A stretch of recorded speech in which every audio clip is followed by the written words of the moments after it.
días a todos.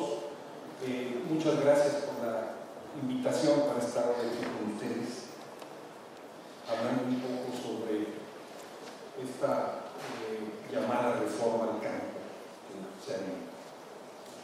Comenzaría diciendo que en los últimos 2 años y 4 meses, el futuro del campo en México, no solo el presente, el futuro, ha cambiado drásticamente. Y ha cambiado drásticamente por 3 razones principales. Primero, porque el viejo pacto que se formó entre el Estado y los campesinos en México como resultado de la Revolución de 1910-17, que le garantizaba a los campesinos el derecho a la tierra, ese pacto que ya estaba muy raspado, muy abollado, magullado, pero que todavía estaba ahí caminando, simple y llanamente se terminó. Ya no hay por parte del Estado mexicano ninguna garantía hacia los campesinos de que van a poder conservar sus tierras y el modo de vida, su cultura asociada a esas tierras. Eso ya se terminó. Ya venía desde antes, pero la llegada del gobierno de Enrique Peña Nieto y los cambios que se le han hecho a distintas leyes es el banderazo que marca el final de ese. Segundo, asociado a esto, el futuro de la propiedad social, es decir, de la propiedad de la tierra que está en manos de campesinos y comuneros y verdaderos pequeños propietarios, está en entredicho. Ya no hay una garantía, ya no hay una certidumbre de que se vaya a poder mantener a lo largo del tiempo. Ya los mecanismos que la ley antes proporcionaba para dar esa certidumbre hoy han desaparecido.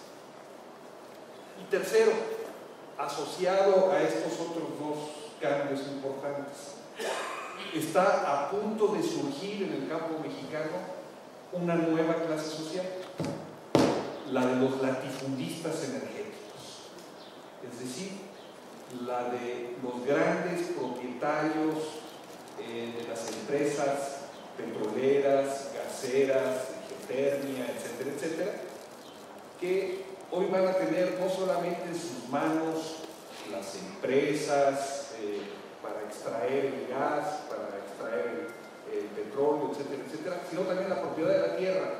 Y si no la propiedad, el control de la tierra, ¿no? Y vamos a ver entonces la emergencia de esa nueva clase social que antes no existía como una clase social mucho más poderosa de la que en el pasado fue cualquier tipo de latifundista, más poderosa que los grandes ganaderos, que los grandes agricultores de plantación, de caña de azúcar o de café, y que van a ser, digamos, los ganones de este nuevo reparto del poder y del territorio en el país. De tal manera que, por ponerles un pequeño ejemplo, si hace muchos años, en lo que se llamaba la Edad Media, ¿verdad?, los siervos, la gente que trabajaba en el campo, eran identificados por los señores feudales por las túnicas que usaban, es decir, cada uno de esos siervos tenía un señor feudal al que le servían, ¿verdad?, para que tenían que trabajar, y ese señor lo identificaba con unos vestidos especiales que decían, no, ese es del conde de tal, ese es del duque de tal, ¿no? Ahora eso ya se ha venido cambiando, ¿verdad?, y en lugar de esas túnicas ahora lo que en el campo se utilizan son gorras, ¿verdad?, que dicen a quién se sirve ahora, y dicen John Deere, Pioneer, ¿sabes? Bueno, esas gorras ahora ya van a cambiar, ¿no? Ahora esas gorras van a decir British Petroleum, van a decir Texaco, van a decir los nombres de las grandes compañías petroleras, para que quede claro de qué tipo de servidumbre se va a estar estableciendo ahora. Esta historia, como decíamos, tiene ya unos años, ha venido avanzando alrededor de las concesiones que se le han dado a las empresas mineras, ha venido avanzando también con los grandes proyectos inmobiliarios, turísticos, pero se le dio un banderazo de salida el 6 de enero de 2013, recién llegado el presidente Enrique Peña Nieto a Los Pinos, ¿verdad? Todavía no sabíamos de la Casa Blanca, nada más sabíamos de la Casa de Los Pinos, ¿verdad? ¿No? Cuando en el aniversario de la Ley Agraria de Carranza, ahora ya hasta se les está olvidando celebrarla, pero en aquel entonces no se les olvidó, ¿no? Anunció que iban a haber cambios en el campo mexicano. Y 2 meses después, el 5 de marzo, en Colima, dijo que bueno, no había plazos fatales para que se dieran esos cambios. Y anunció, ustedes saben que el gobierno mexicano es especialista en mentir con la verdad, ¿no? Anunció que no iba a proponer iniciativa alguna que modificara el régimen de la propiedad social en nuestro país. Han pasado 2 años, y es cierto, ahí están las 3 formas de propiedad, de tenencia de la tierra establecidas: el ejido, la comunidad y la pequeña propiedad. Formalmente no ha cambiado nada, ya cambió todo, pero formalmente no ha cambiado nada, ¿no?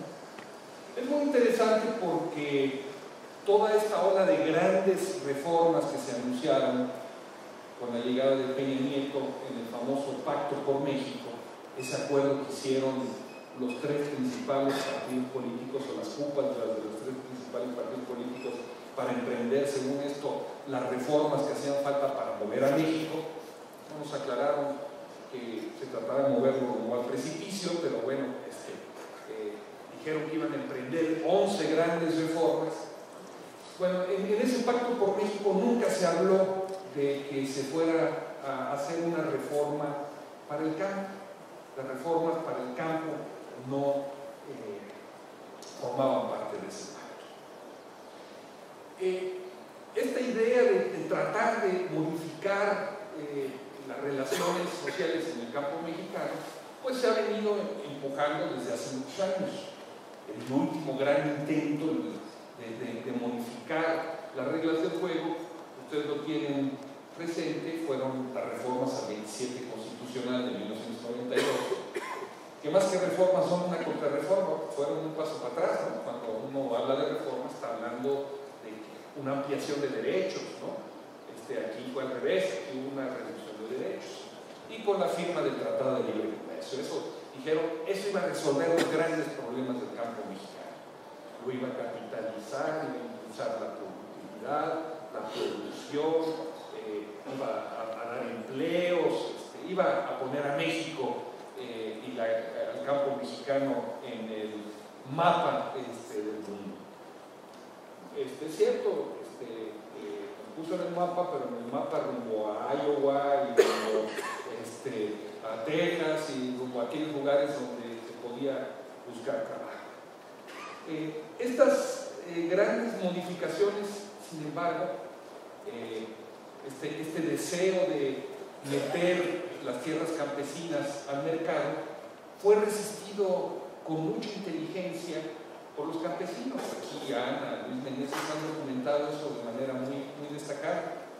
Entonces, muy interesante porque los resultados finales de esa reforma son los contrarios de los que ellos pretendían, ¿no? Ellos querían, por ejemplo, que la tierra se metiera al mercado.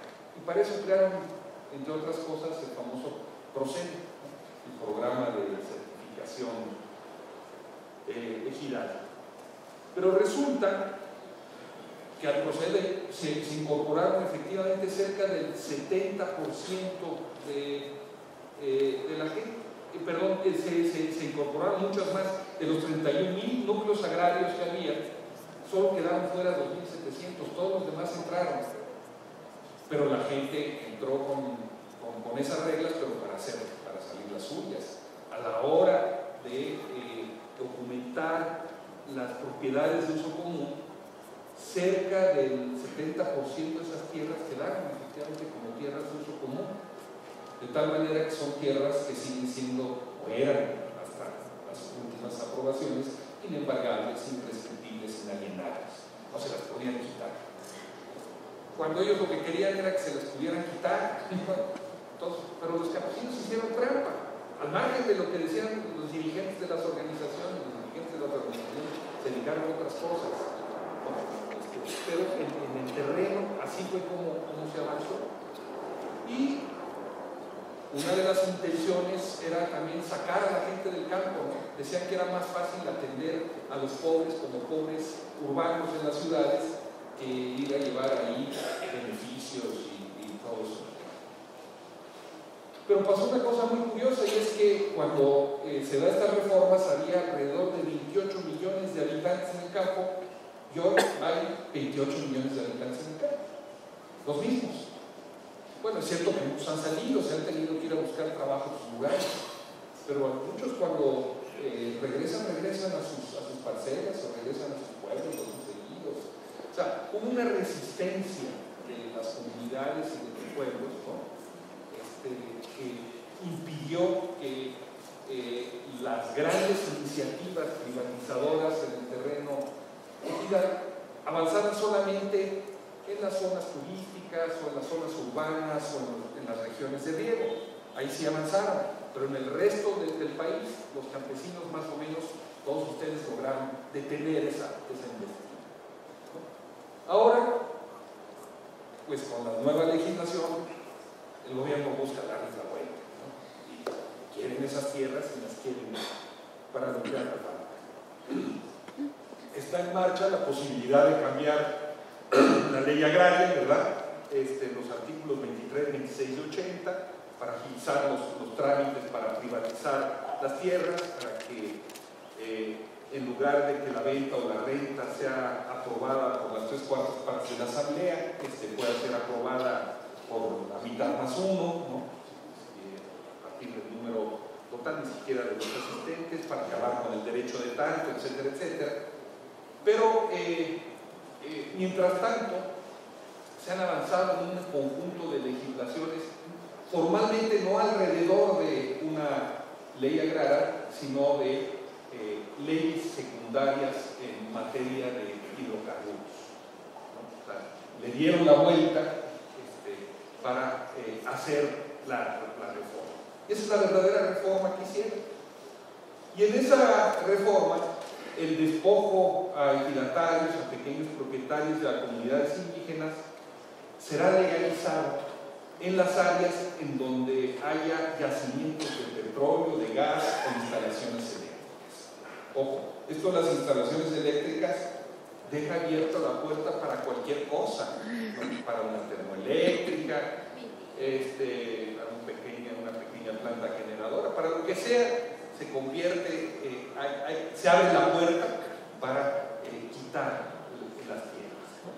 De tal manera que, como decíamos al principio, lo que quedaba del viejo pacto entre el Estado y los campesinos, pues simple y sencillamente será enterrado, ¿no? El campo se convertirá así en un verdadero camposanto, ¿no? Y el derecho de los hombres y las mujeres del campo a sus tierras y a que éstas sean intransferibles se ha cancelado. El futuro entonces de la propiedad social está en entredicho. A partir de ahora, los campesinos deberán entregar sus tierras con la amenaza que de no hacerlo se les expropiará de manera acelerada, pagándoles en especie, ¿no? Las reglas del juego para pagarles en especie son reglas verdaderamente leoninas, o contratarlos, es decir, convirtiéndoles otra vez en cenicieros al servicio de las transnacionales, lo que les decía de las cachuchas, ¿no? Pues seguramente también van a dar cachuchas de petróleo, de Texaco, a lo mejor hasta de Pemex en un descuido, ¿no? Ya, como decíamos en un momento, se ha venido avanzando en el proceso de expropiación de esas tierras. En nuestro país, este es el dato que tengo, a lo mejor aquí los compañeros tienen otros datos, nos encontramos con 2.600 concesiones mineras, ¿no? que abarcan 35 millones de hectáreas, y eso implica aproximadamente el 17.6% del territorio nacional, ¿no? Son datos del CDI, ¿no? Pero les da una idea de hasta dónde se ha venido avanzando en este proceso de expropiación del territorio de campesinos indígenas. Y es aquí, en este contexto, como decíamos hace un momento, que está a punto de surgir una nueva clase social, de los latifundistas energéticos, ¿no? En donde una parte muy significativa del territorio, no el territorio, pero una parte sí muy significativa, se reconcentra en sus manos, ¿no? A diferencia de otros latifundistas, ellos no van a tener límites en la extensión de tierra, pueden tener tanta cuanto justifiquen tener, ¿no? Que adquieran o que ocupen temporalmente. Ya ustedes saben que lo de temporalmente es un eufemismo para hablar de despojo, ¿no? Y tampoco tendrán cortapisas de acceso al agua, ¿no? Ustedes saben que semillas, tierra y agua son los tres pilares de la agricultura. Bueno, ellos van a tener acceso a dos de ellos de manera preferente, ¿no? En el pasado, como decíamos, quienes ocupaban los grandes latifundios eran sobre todo ganaderos, la bronca entre ganaderos, desalambrar y estaban a la orden del día, ¿no? Grandes productores de café en ciertas regiones, algunos grandes productores forestales, de caña de azúcar, etcétera, etcétera. Bueno, esos por lo menos producían alimentos o producían bienes que servían para alimentar. Ahora la tierra ya no va a tener como destino el producir alimentos y producir ese tipo de materias primas como las forestales que se necesitan, ¿no?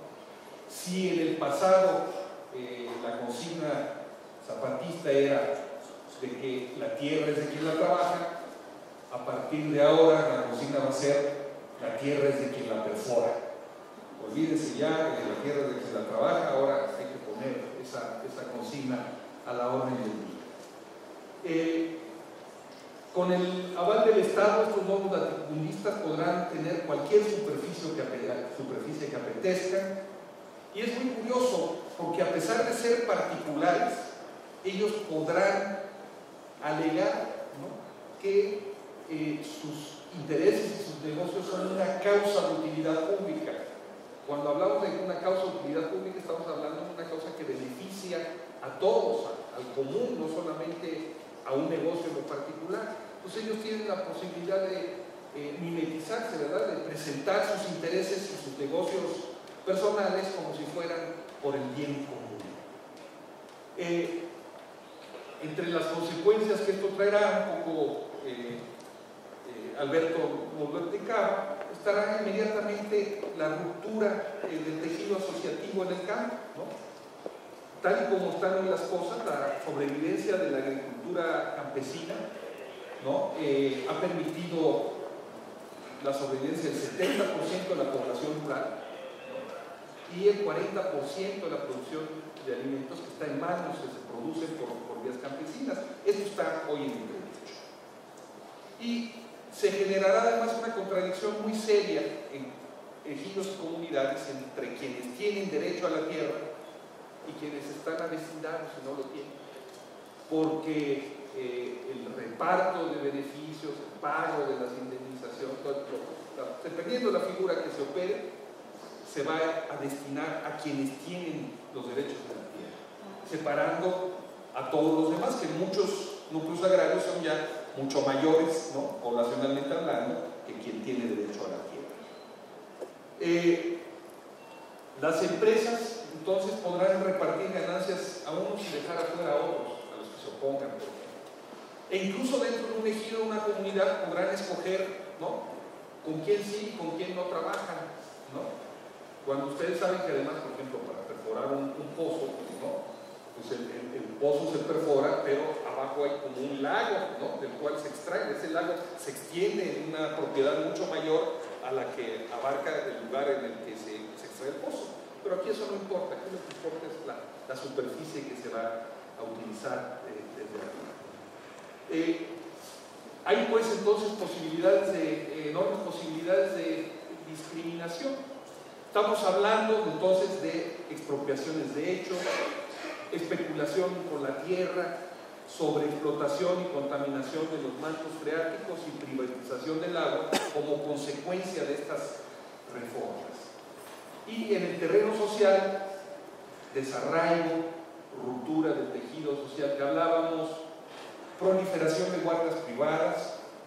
Estos señores de las empresas, ya los hemos visto en algunos lugares donde funcionan las mineras, van a tener sus propios policías para cuidar sus intereses sin ningún control.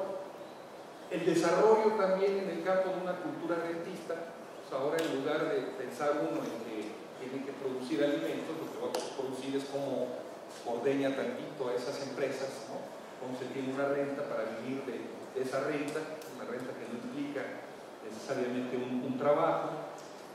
Por supuesto, el fortalecimiento de los cacicazgos locales que se van a prestar a negociar con estas empresas, violación a los derechos humanos y, por supuesto, la emergencia de un nuevo tipo de resentimiento social, ¿no?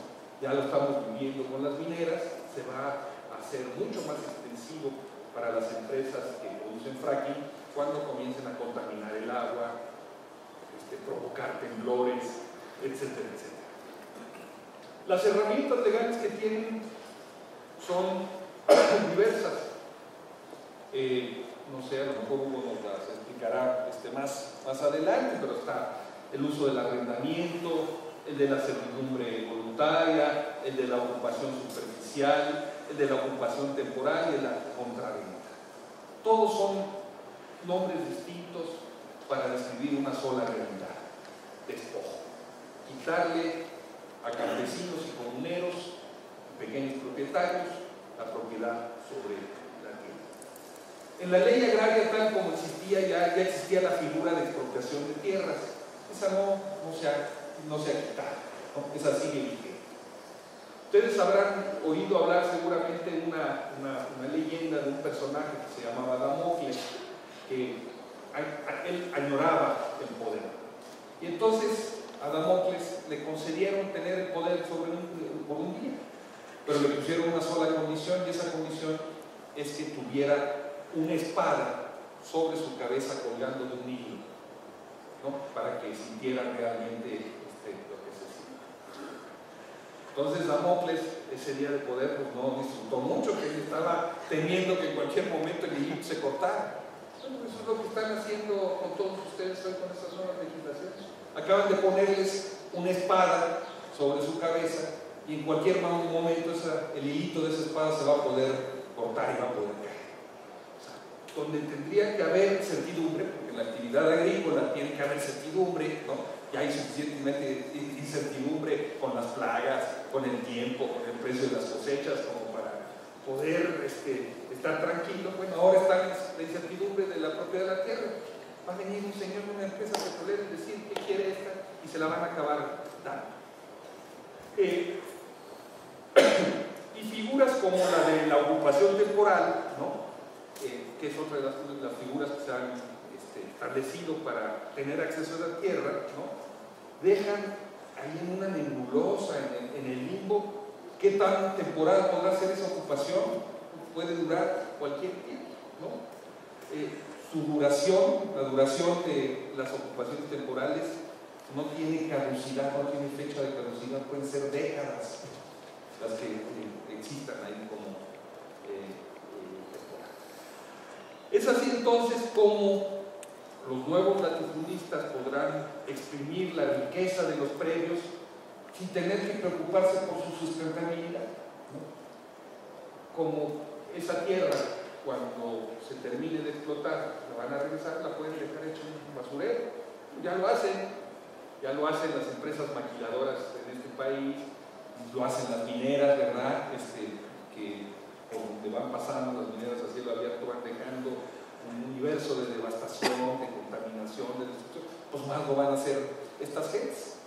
No tienen que responder de esa tierra, simple y sencillamente sacan lo que quieren y después la dejan. con tierras calientes. Pero bueno, nuestro país, piensen lo que piensen los señores de la Casa Blanca, ¿no? Que no son los pinos, ¿verdad? Son los de la Casa Blanca, ¿verdad? Piensen lo que piensen, ha vivido siempre alrededor de grandes movilizaciones campesinas por lucha contra la lucha por la tierra. Durante las leyes de reforma de 1857, la desamortización de las tierras comunales pues, acabó provocando rebeliones campesinas indígenas en todo el país. La revolución del 10-17 mostró la vigencia del problema de la tierra y cómo cuando el problema de la tierra no se resuelve bien, pues se crea una situación de enorme inestabilidad política. Desde entonces han habido conflictos agrarios por todos lados, ¿no? Inclusive ahora que ya se levantó la bandera blanca y se dijo que ya no iba a haber reparto de tierras, pues siguen habiendo tomas de tierras. O sea, hay raíces históricas, hay una voluntad campesina de conservar la tierra al margen de lo que el Estado, los empresarios y los latifundistas digan, que es lo que ha permitido que esa propiedad social se mantenga. Parece ser que esto se les olvidó a los diputados y a los senadores que aprobaron esas leyes. No se dan cuenta que lo que hicieron al aprobar esas leyes es abrir una caja por donde van a salir todo tipo de monstruos, fantasmas y figuras diabólicas que pueden llevar a este país a un escenario no. Me queda absoluta claridad que más allá de lo que ellos hayan hecho y de las herramientas legales que los campesinos de este país puedan desarrollar para defender sus tierras, defenderán sus tierras también como lo han sabido hacer siempre, es con la movilización y la lucha. Muchas gracias.